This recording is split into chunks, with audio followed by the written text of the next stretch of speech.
ನಮಸ್ತೆ ರೈತರೇ, ನಿಮ್ದು ಯಾವ ಊರು? ನಮಸ್ತೆ ಸರ್, ನಾವು ಮಂಡ್ಯ ಜಿಲ್ಲೆ ಕೇರ್ಪಡೆ ತಾಲೂಕು ಅಡ್ಬೋಯಿನಹಳ್ಳಿ ಅಂತೇಳಿ ಒಂದು ಚಿಕ್ಕ ಗ್ರಾಮ ಸರ್. ಕೇರ್ಪಡೆಯಿಂದ 2 ಕಿಲೋಮೀಟರ್ ದೂರ. ಇಲ್ಲೆಲ್ಲ ಕೊಳೆ ರೋಗ ಬಂದಿತ್ತಲ್ಲ? ಹೌದು ಸರ್. ನಮ್ದು ಕಿಂಗ್ ಪವರ್ ಪ್ಲಸ್ ಅಂತ ಯೂಸ್ ಮಾಡಿದಿರಲ್ಲ? ಹೌದು ಸರ್. ನಿಮ್ಮ ಅಭಿಪ್ರಾಯ ಏನನ್ಸುತ್ತೆ? 4 ದಿವಸ ಸ್ವಲ್ಪ ಡೆವಲಪ್ಮೆಂಟ್ ಕಾಣ್ತಾ ಇದೆ ಸರ್. ಸ್ವಲ್ಪ ಮುಂದಕ್ಕೆ ಹೋಗೋದು ಕಟ್ಟಾಗಿದೆ. ಈಗ ಇದ್ದಷ್ಟರಲ್ಲಿ ಅಲ್ಲೇ ಸ್ಟಾಪ್ ಆಗಿ ಪರವಾಗಿಲ್ಲ ಸರ್, ಚೆನ್ನಾಗೈತಾ? ಚೆನ್ನಾಗಿದೆ. ಇದನ್ನ ಕೊಟ್ಮೇಲೆ ನಿಮ್ಗೆ ಏನು ಅದರಲ್ಲಿ ಚೆನ್ನಾಗಿ ಬಂದೈತೆ?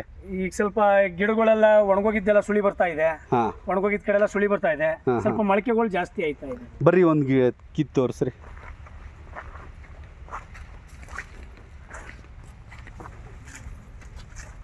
ಕೊಳೆ ರೋಗ ಬಂದಿರೋದಿರ್ರಿ ಇದು ಎಲ್ಲಿ? ಕೀಳ್ರಿ. ಅದ್ರಲ್ಲಿ ವೈಟ್ ರೂಟ್ಸ್ ಚೆನ್ನಾಗಿ ಬಂದೈತಾ? ನೋಡಿ ಸರ್, ಈ ರೀತಿ ಆಗಿದೆ ನೋಡ್ರಿ. ಈ ರೀತಿ ರೂಟ್ಸ್ ಎಲ್ಲ ಬರ್ತಾ ಇದೆ, ಮೊಳಕೆಗಳೆಲ್ಲ ಚೆನ್ನಾಗಿ ಬರ್ತಾ ಇದೆ. ಇದು ಕೊಳೆ ರೋಗ ಬಂದು ಕೊಳ್ತೋಗಿರುವಂಥದ್ದು. ಇದು ಶುಂಠಿ ನೋಡಿ, ಇಲ್ಲಿ ಕೊಳೆ ರೋಗದ್ದು ಹಿಡಿದಿದ್ದೀವಿ. ಇದೆ ನೋಡಿ, ಇದು ಕೊಳ್ತೋಗಿರೋದು ಇದೇ ಗೆಡ್ಡೆಲಿ. ಕೊಳ್ತೋದ ಮೇಲೂ ಸುಧಾ ಸೈಡಿಂದ ಈ ಥರ ರೂಟ್ಸ್ ಎಲ್ಲ ಬರ್ತಾ ಇದೆ. ವೈಟ್ ರೂಟ್ಸ್ ಬರ್ತಾ ಇದೆ ಸರ್. ಇದು ವೈಟ್ ರೂಟ್ಸ್ ಬರೋದ್ರಿಂದ ನಿಮ್ಗೆ ಯಾವುದೇ ಕಾರಣಕ್ಕೂ ಕೊಳೆ ರೋಗ ಬರಲ್ಲ. ಇನ್ನು ಮುಂದೆ ಬರಲ್ಲ ಅಂತ? ಬರದೇ ಇಲ್ಲ. ಹೌದು. ವೈಟ್ ರೂಟ್ಸ್ ಬರಲಿಲ್ಲ ಅಂದರೆ ಕೊಳೆ ರೋಗ ಬರೋದು. ಇನ್ನೊಂದು ಕೀಳು. ಇನ್ನೊಂದು ಕೀಳ ಸರ್? ಇದು ಕೀಳು. ಬೇರೆ ಕಡೆ ಇದೇ ಕೀಳು. ಇಲ್ಲ ಐತಲ್ಲ, ಇದೇ ಕೀಳ. ಕೀಳ್ರಿ ನೋಡ್ರಿ, ವೈಟ್ ರೂಟ್ಸ್ ಇದೆ ಸರ್. ಇದು ಅದು ಬೇರೆ ಹೊಲದಿಂದ ತಂದಿದ್ರಲ್ಲ, ಅದನ್ನು ಕೊಡ್ರಿ. ಬೇರೆ ಹೊಲದಿಂದ ಸ್ಪ್ರೇ ಮಾಡಲಿಲ್ದಿದ್ದು? ಸ್ಪ್ರೇ ಮಾಡದೇ ಇರೋದು. ಇದು ಸರ್ ಸ್ಪ್ರೇ ಮಾಡದೇ ಇರೋದು. ಇದು ಸ್ಪ್ರೇ ಮಾಡಲಿಲ್ದಿದ್ದು? ಮಾಡದೇ ಇಲ್ಲದೆ ಇರೋದು. ಇದು ಸ್ಪ್ರೇ ಮಾಡಿರೋದು ಸರ್. ಆಲ್ರೆಡಿ ಕೊಳೆ ರೋಗ ಬಂದಿರೋದು. ಕೊಳೆ ರೋಗ ಬಂದಿರೋದು. ಇಲ್ಲೇ ಗರಿ ಎಲ್ಲ ವೈಟ್ ರೂಟ್ಸ್ ಸುತ್ತ ಎಷ್ಟು ಐತೆ? ಇಲ್ಲಿ ನೋಡ್ರಿ, ಈ ಕಡೆ ತಿರುಗಿಸ್ರಿ. ನೋಡ್ರಿ ಕೊಳೆ ರೋಗ. ಹೌದು ಸರ್, ಕೊಳೆ ರೋಗ ಹೋಗಿರೋದು. ನೋಡ್ರಿ, ವೈಟ್ ರೂಟ್ಸ್ ನೋಡ್ರಿ, ಸ್ಪ್ರೇ ಮಾಡಿದ್ಮೇಲೆ ಬಂದಿರೋದು.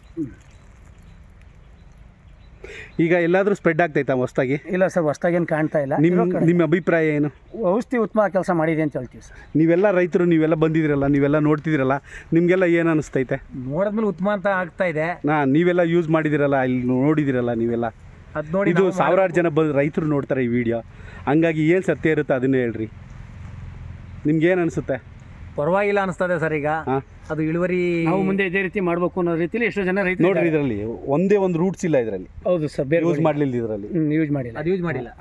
ಇದು ಯೂಸ್ ಮಾಡಿಲ್ಲ, ಅದು ಯೂಸ್ ಮಾಡಿದ್ದಾರೆ. ನಿಮ್ಮ ಅಭಿಪ್ರಾಯ ಏನು? ನಮ್ಮ ಅಭಿಪ್ರಾಯನೂ ಪರವಾಗಿಲ್ಲ ಅಂತ ಅನಿಸ್ತು. ನೀವೇ ಫಸ್ಟ್ ತರಿಸ್ಕೊಂಡಿರೋದು ಹೊಡೆದ್ಮೇಲೆ ನಾವು ಒಂದು ಯೂಟ್ಯೂಬ್ ನೋಡ್ದೋ. ಯೂಟ್ಯೂಬ್ ನೋಡ್ಬಿಟ್ಟು ಇದಕ್ಕೆ ನೋಡೋದ ಇದ್ರ ದುಡ್ಡು ಹಾಕ್ತವ್ರು ನಾವು. ಜನ ಸುಮಾರು ನಾವು ಔಷಧಿ ಅಂಗಡಿಯಲ್ಲೆಲ್ಲ ಕೇಳಿ ಎಲ್ಲ ವಿಚಾರಿಸ್ಕೊಂಡಿದ್ದು. ಕೊಳೆ ರೋಗಕ್ಕೆ ಔಷಧಿ ಕಂಡಿಡ್ದಿಲ್ಲ, ಏನೋ ತಾತ್ಕಾಲಿಕ ಅನ್ನೋ ಒಂದು ನಾವು ಇದಕ್ಕೆ ಇದು ನೋಡಿದಾಗ ನಾವು ಇದು ಔಷಧಿ ತರಿಸ್ಕೊಂಡು ನೋಡೋಣ ಯಾವ್ದು ಮಾಡ್ಕೊಳ್ಳೋಣ ಅಂತ ಅನ್ಬಿಟ್ಟು ನಾವು ಇದನ್ನ ತರಿಸ್ಕೊಂಡು ಬಿಟ್ಟ ಮೇಲೆ ಅದು ಎಲ್ಲೆಲ್ಲಿತ್ತು ಅಲ್ಲಲ್ಲೇ ಸ್ಟಾಪ್ ಆಯ್ತು. ಏನ್ ಮುಂದೆ ಏನು ತೊಂದರೆ ಆಗ್ಲಿಲ್ಲ. ಗಿಡನೂ ಆದಷ್ಟು ಒಳ್ಳೆ ಹಸಿರು ಮತ್ತೆ ಚೆನ್ನಾಗಿ ಹೆಲ್ತಿ ಆಗೈತಲ್ಲ. ಸ್ಪ್ರೇ ಮಾಡಿದ್ಮೇಲೆ ಹೆಲ್ತಿಯಾಗಿ ಬಂದೈತಲ್ಲ. ಅಂದ್ರೆ ಮರಿಗಳು ತುಂಬಾ ತಾಣುತ್ತಿದ್ದು. ಇದು ನನಗೆ ಗೊತ್ತಿರೋ ಪ್ರಕಾರ ಒಂದ್ಸರಿ ಮಾಡಿದ್ರೆ ಸಾಕು, ಪದೇ ಪದೇ ಬೇಕೇ ಇಲ್ಲ. ಒಂದ್ಸರಿ ಮಾಡಿದ್ರೆ ಸಾಕು. ಈ ಥರ ವೈಟ್ ರೂಟ್ಸ್ ಡೆವಲಪ್ ಆಯಿತು ಅಂದರೆ ಕೊಳೆ ರೋಗ ಬರಲ್ಲ. ನೀವು ಇದನ್ನ ಯೂಸ್ ಮಾಡಿದಿರೋದು ಚೆಕ್ ಮಾಡಿರಿ, ಯೂಸ್ ಮಾಡಲಿಲ್ಲದು ಚೆಕ್ ಮಾಡಿರಿ, ಗೊತ್ತಾಗುತ್ತೆ ನಿಮಗೆ. ಓಕೆ ರೈತರೇ, ನಮಸ್ತೆ.